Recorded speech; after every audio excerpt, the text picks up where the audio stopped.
Hello, everyone, and welcome to our module on pharmacokinetics.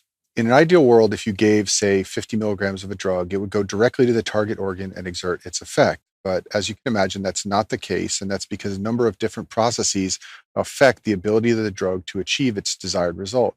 And these include things like absorption of the drug from the GI tract and distribution of the drug throughout the body, metabolism by organs like the liver, and then, of course, excretion. All of these things impact the drug's ability to achieve the desired result.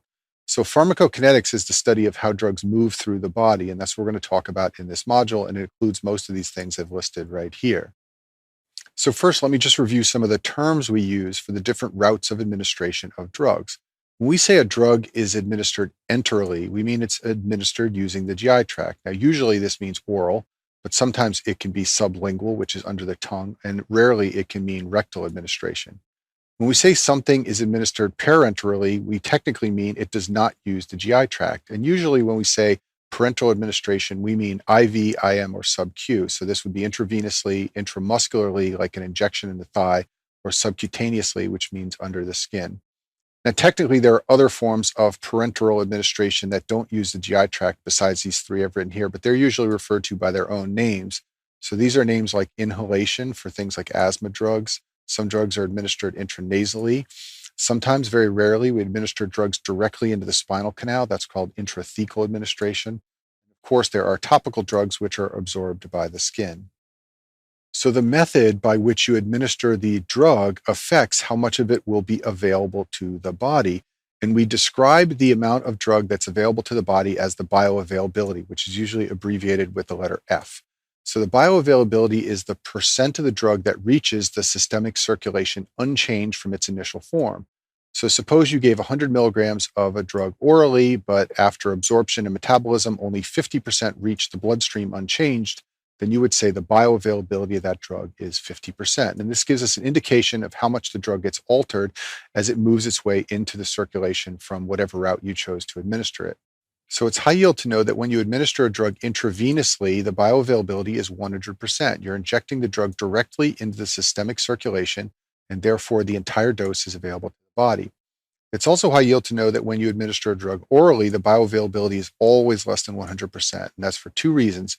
First, every drug has some degree of incomplete absorption, and there's also something called first pass metabolism by the liver. So let's talk about first pass metabolism. So oral drugs that get absorbed go directly to the liver, and some drugs are very rapidly metabolized such that on the first pass, a significant portion of the drug is eliminated before any of the drug gets to the systemic circulation. So this first pass metabolism can decrease the amount of drug that reaches the systemic circulation. And one caveat about this that's high yield to know is that in patients with liver disease, the amount of first pass metabolism can fall. This means more of the drug may reach the systemic circulation than you would ordinarily expect. There is a way to experimentally determine the bioavailability of drug, and you should be familiar with this technique for your boards. So the way you do this is you plot the plasma concentration over time for both an IV and oral dose. So first, we're going to administer an IV dose here at time 0, and what's going to happen, as you can imagine, is the plasma concentration will shoot up very high, and then it will steadily start to fall as the drug is metabolized and eliminated. Then we're going to repeat the experiment and administer the drug orally at time 0, and what you see when you administer it orally is you see a slow rise in the plasma concentration as the drug gets absorbed, and the rise is generally not as high as the IV drug because some of it doesn't get into the bloodstream both from absorption and metabolism. Then over time, the drug concentration falls. If you take the area under the curve for the oral administration, like I'm drawing with these lines here, and you compare it to the area under the curve for the IV administration, like what I'm drawing right here, you can determine the bioavailability. So the equation is the bioavailability equals the area under the curve oral, which is generally the smaller number, divided by the area under the curve IV, which is the bigger number, times 100. And this will give you something for the bioavailability like 50% or 60% or 20%. It'll be different for different drugs. So bioavailability was one important concept under pharmacokinetics. And now we're going to talk about a second one, and that's called the volume of distribution of a drug, usually abbreviated V sub D.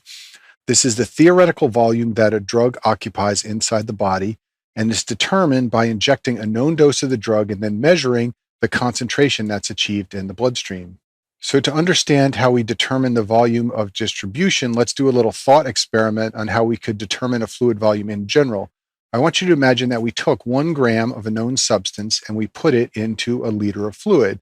Well, then you can imagine that once that 1 gram equilibrated, we would have a concentration of 1 gram per liter. That should be easy to understand. Now I want you to imagine that we took 1 gram of a known substance and we dissolved it in an unknown volume.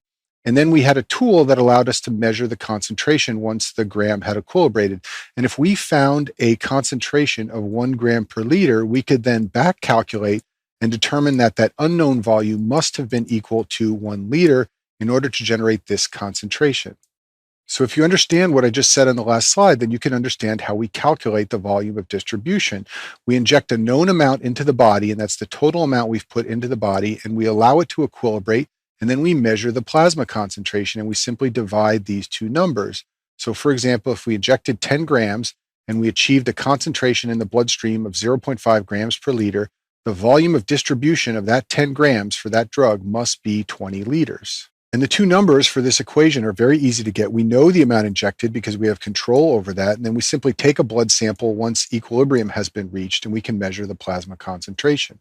Now, it's a little more complicated than I just described to actually do this on a real patient. And that's because the drug is being steadily eliminated over time. So it's hard to determine what that steady state concentration is to use in the calculation of volume of distribution when the concentration is constantly changing. So to understand how we actually do this clinically, let's take a look at the chart I've drawn on this slide here. So I've put time along the x-axis like this, and the plasma concentration of the drug along the y-axis like this. And what I want you to imagine is that we inject a known quantity of drug right here at time 0. Well, what will happen is that the concentration will shoot up to some very high level, but then it will begin to fall.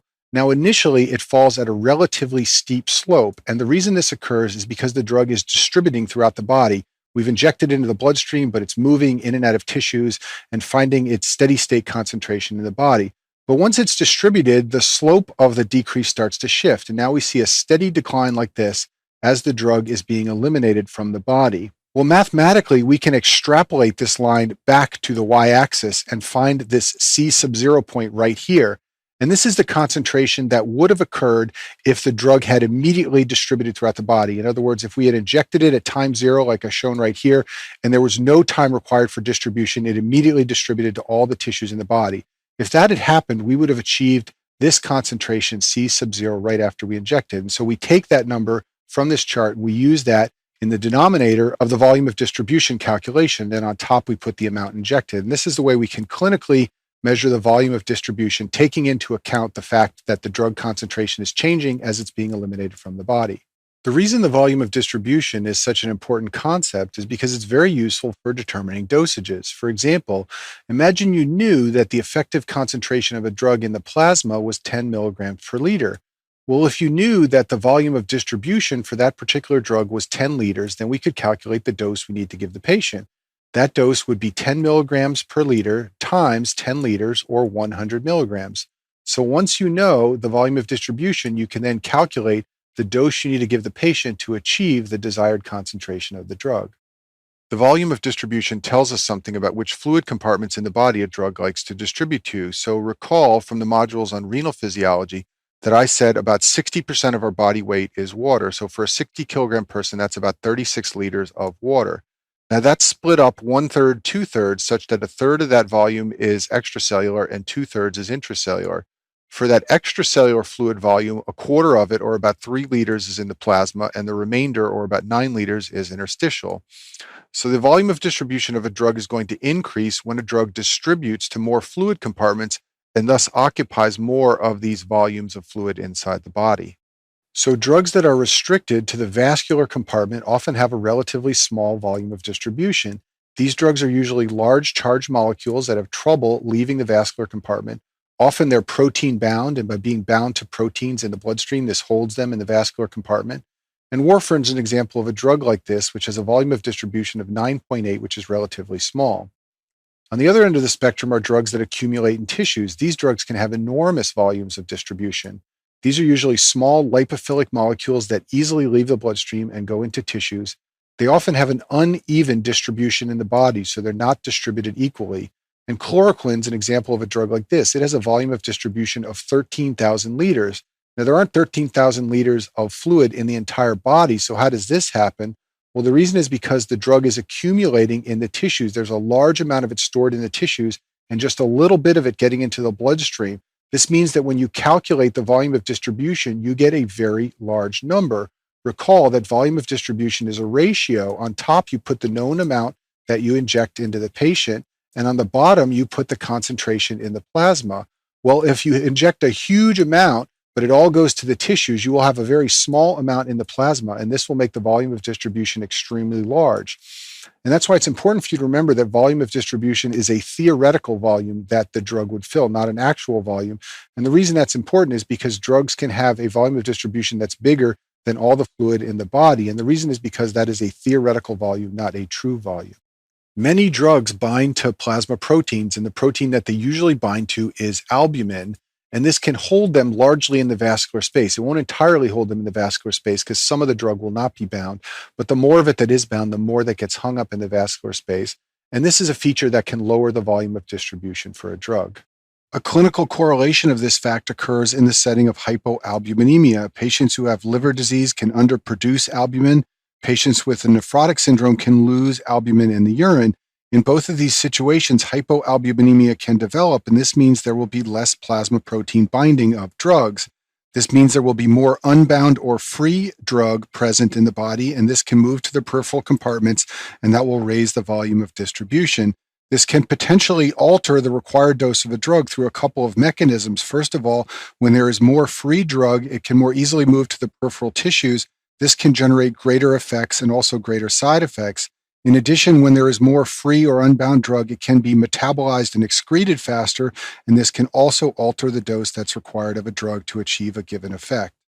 Now let's talk about the concept of clearance of a drug from the body. And in order to understand this, let's draw a picture. So let's imagine that we have a tube and it contains 1 liter of plasma. So I'm going to write the number 1 liter down here at the bottom. Now let's imagine that we put 5 grams of a drug into this liter of plasma. So I'm going to draw 5 circles here, and each circle represents a gram of a drug inside that liter of plasma.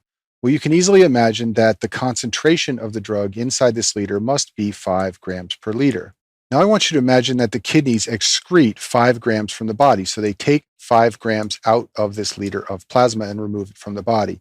Well, it's very easy to imagine 5 grams of the drug being removed, but what's harder to conceptualize in your head is the fact that the kidneys have therefore cleared 1 liter of the drug by removing those 5 grams.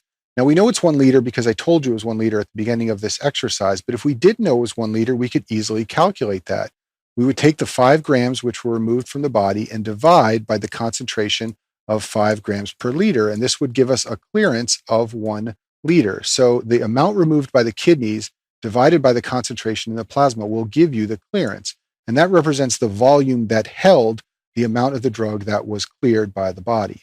So back to our slide, clearance represents the volume of blood cleared of a drug. It's the volume of blood that contained the amount of drug that the kidneys removed. It's a number in liters per minute or volume flow that the kidneys are clearing, and we can calculate it by taking the excretion rate, for example, 5 grams per minute, if that were the excretion rate of a drug, and then dividing it by the plasma concentration. For example, if the plasma concentration were 5 grams per liter, we could put that on the bottom, and then we divide these two numbers, and we would get a clearance rate of 1 liter per minute for drug X by the kidneys.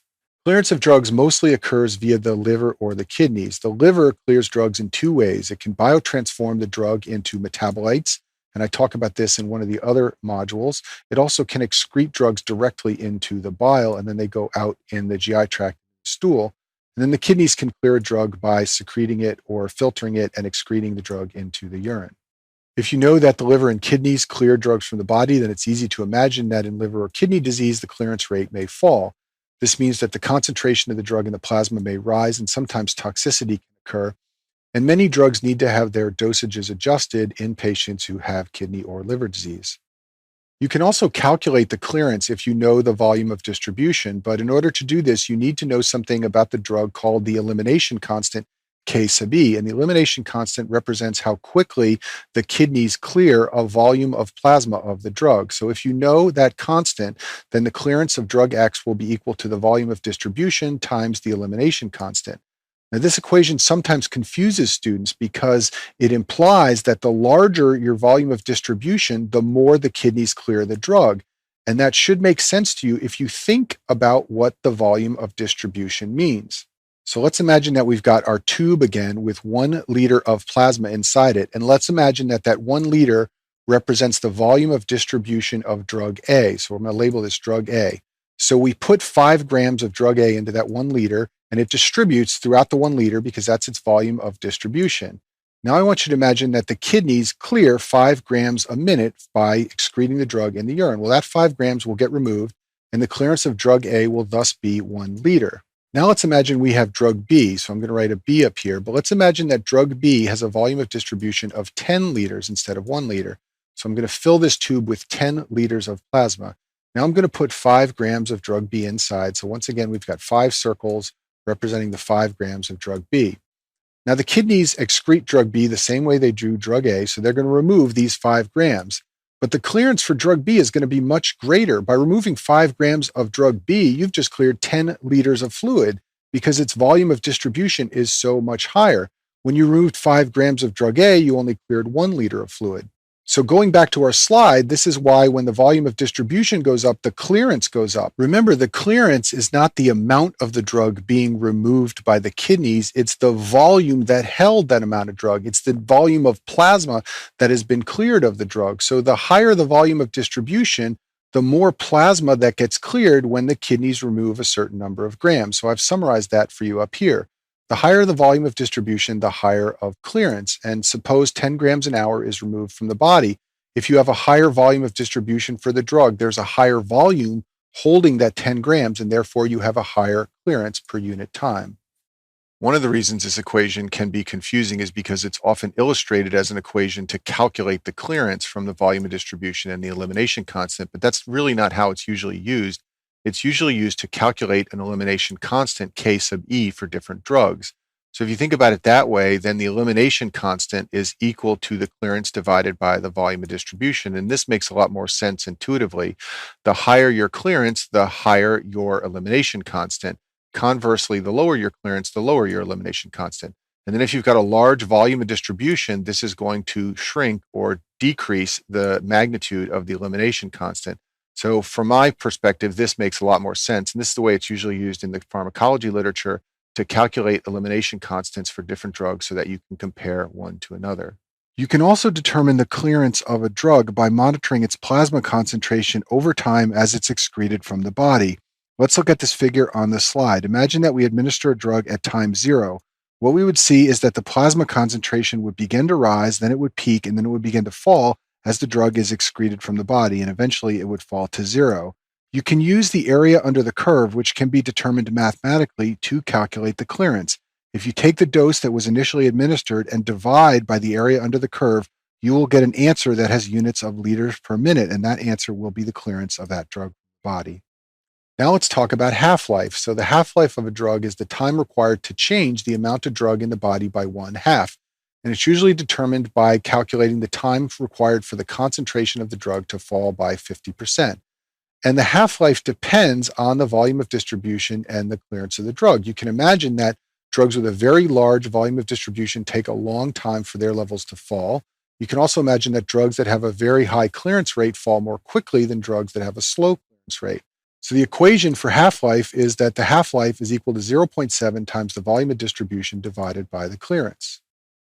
So let's talk about what's going on inside the body after each half-life. Let's imagine that at time 0, we have 100% of the drug inside the body. Well, once one half-life goes by, the amount in the body will have fallen by 50%. So now we have 50% remaining in the body. After 2 half-lives, we're down to 25%. After 3, we're down to 12.5. After 4, we're down to 6.25, and then it starts to get even lower. Now, it turns out that once the amount remaining in the body falls below 6.25%, most drugs don't have any more therapeutic effects. So we generally say it takes 4 half-lives to get the drug out of the body, which means it takes 4 half-lives for it to fall to such a low level that it's not going to have any clinical impact for the patient. So the half-life has a very important role to play in the amount of time it takes for a drug concentration to reach steady state inside a patient. And it's very important that you understand this concept. So let's review this chart I've drawn on the screen, which is a fairly classic pharmacology chart. So in this chart, we have the number of half-lives of the drug along the x-axis, and we have the amount of drug or the dose that we've administered to the patient on the y-axis. So let's imagine that at time 0, we give the patient a dose of 10 milligrams. And then we let one half-life go by. Well, the amount that's inside the patient is going to fall from 10 to 5 after one half-life. That's a 50% drop. But now let's imagine we give another 10 milligram dose. Well, this is going to pump the amount of drug in the patient up to 15 milligrams. When another half-life goes by, we're going to fall down to 7.5 milligrams right here. But then we give another 10 milligram dose and we go up to 17.5 milligrams right here. After another half-life, we fall to half of 17.5, which is 8.75. But now we give another 10 milligrams and we go up to 18.75. After one more half-life, we now fall to 9.4, which is half of 18.75. And now we give another dose and we go up almost to 20. And now what's going to happen after we pass 4 half-lives is we're basically going to go up and down from 20 down to 10, up to 20, down to 10, and up to 20.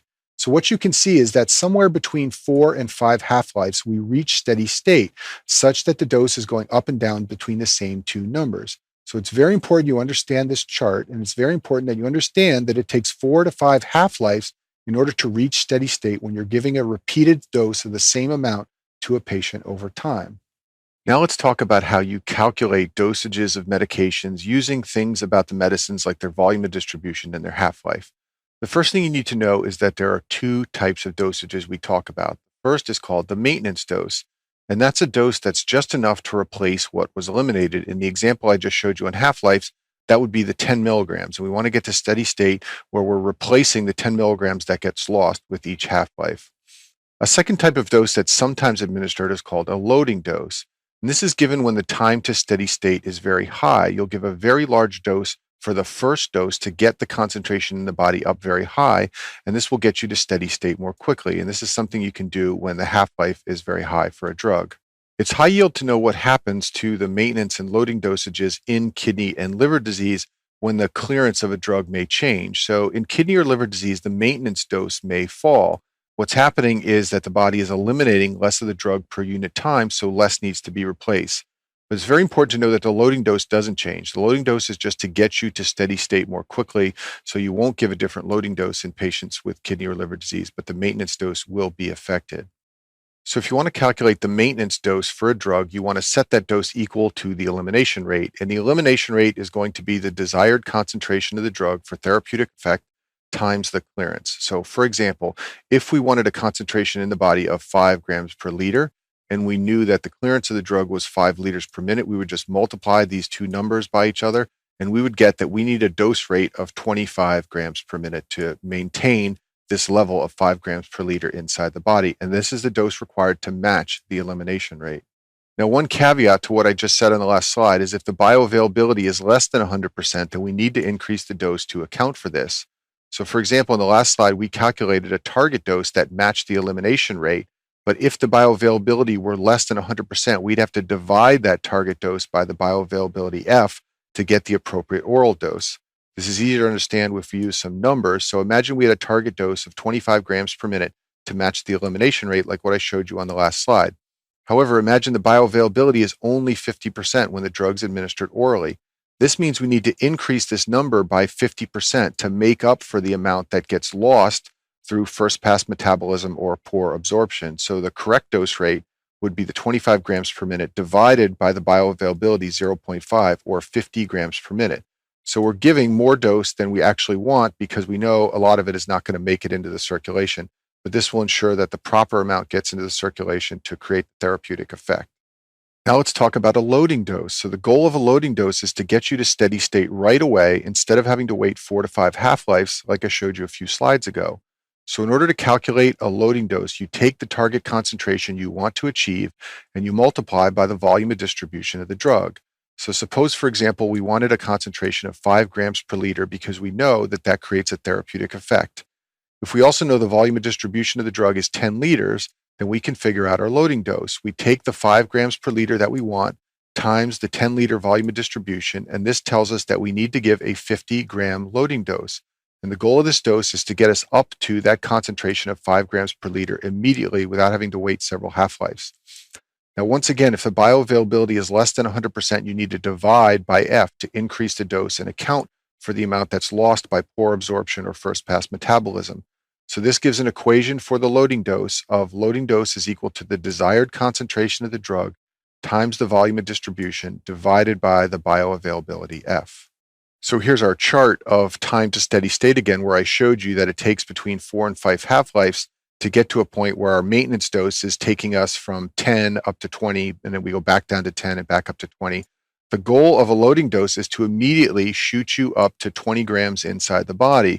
Then that will fall down to 10 with 1 half-life, and then you can give the maintenance dose. But the point is you will achieve steady state right away after 1 dose instead of having to wait 4 to 5 half-lives. Drugs that have a half-life of, say, several days often need a loading dose so you get up there quickly. Drugs that have a half-life of just a few hours, you can often just give the maintenance dose and the patient will quickly be up to steady state. Depends on how quickly you need to get to the therapeutic effect. So we talked about a number of things in this module. Let me just leave you with a couple of key points that are very high yield to remember. The first is that the volume of distribution can be determined by the amount you inject divided by the concentration of drug that you achieve. The clearance equation is very important, 0.7 times the volume of distribution over the half-life. Remember that you need 4 to 5 half-lives to get to steady state if you're giving the maintenance dose only. And you should know the equations for the maintenance dose and for calculating the loading dose based on the desired steady state concentration, the volume of distribution, the clearance, and the bioavailability. And that concludes our module on pharmacokinetics.